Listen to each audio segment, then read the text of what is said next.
Ismail Aftab, soo dhawow baan ku leeyahay gudoomiye.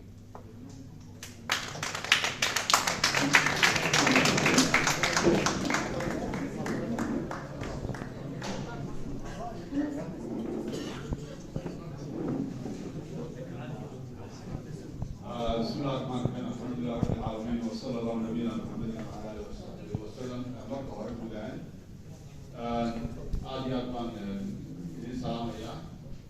marka labaad waxaan u mahadnaqayaa madaxdii shirka soo abaabushay laanta Germany Agriculture jamar waa soo maro waa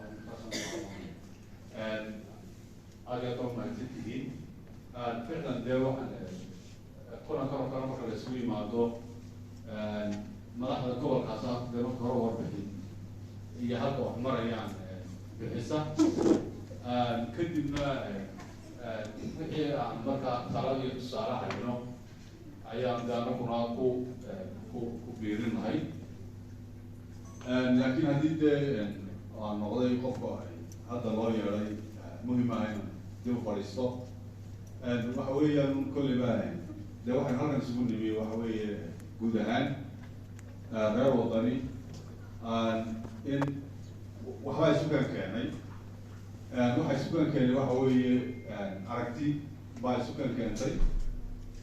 aynu u baahan nahay inaynu aragtida aynu halkan isugan keentay maaha midaynu dalkan ku nooshiina berjima kaga bedelayno, laakiin waa midaynu waddankeennii wax kaga bedelayno, waa midaynu waddankeennii wanaagiisa ugu tashanayno, waa midaynu waddankeennii caawimadiisa iyo dardargelintiisa iyo howlaha ka socda kaalmadooda aynu kaga tashanayno wey.